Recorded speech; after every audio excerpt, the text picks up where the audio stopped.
So today guys, dumating na po yung order ko from Shopee. Ito yung Starry Skylight Star Projector LED Nebula Night Light Children Atmosphere Light Starry Skylight. Di ba ang hapa? So this is from the store named Clean House PH. Ayan. So kung gusto nyo pong hanapin, nandun lang po yan. So moving forward, and binubuksan na po natin ang ating package.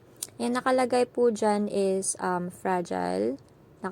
Parang meron siyang, yan yung parang notice na fragile siya na item. So, very well packed siya. And that's good. So, yes, unti-unti natin siyang buksan. Ayan. So, meron pa siyang scotch tape. So, makita talaga na hindi siya madaling, like, anong tawag doon? Yung parang mayugyog. Tama. Yung parang hindi siya maano agad, magbabump somewhere kasi very well packed siya and very tight yung pagkapack niya. Alright, so yan. Makikita niyo pag unang bukas, may parang manual. Ayan. So, yan na po yung manual natin, guys.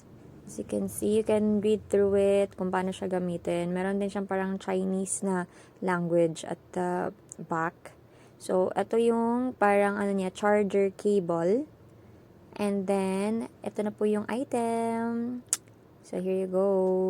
So, mamaya-maya we will start to check on it, guys. And this is rechargeable, by the way. Kaya meron siyang yung parang yung parang saksakan or cable. Pero it doesn't mean na na hindi niyo siya magamit pag hindi niyo sinaksak. So, kahit hindi niyo siya isaksak, pwede niyo pa rin siyang magamit. So, we will try this out na. Isasaksak ko na lang siya sa PC namin kasi wala ako nung parang adapter. Pero kung meron kayong adapter, parang extra lang na adapter na hindi nyo na ginagamit, you can use that as well. So, nandyan po sa gilid yung saksakan niya. If you want to charge it, if nalobat na siya. So, nasa gilid yung saksakan niya. Alright, and then yan po yung on button. And then you can choose modes din as well. So, let's try to turn off the light. And as you can see, meron pa siyang parang moon na parang figure. Then, you can try to change. Yan, sinusubukan na natin dito kung ano yung mga iba't ibang modes niya. Ayun. So, it's very nice. I really like it. Maganda siya gamitin. Like, if may mga kids kayo at home, you can also use that.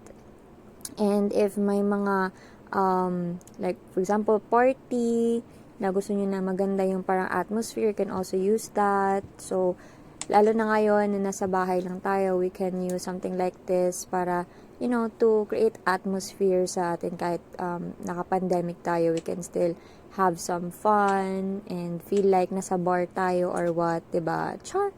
So, yan na guys. And thank you so much for watching. I hope you do enjoyed our, anong tawag doon? Yung parang short review. Ayan, short review ng ating Starry Skylight LED Projector. Basta mahaba na yung pangalan na yun.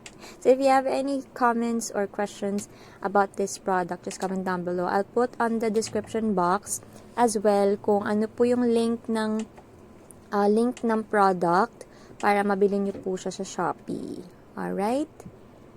So, thank you guys. Bye!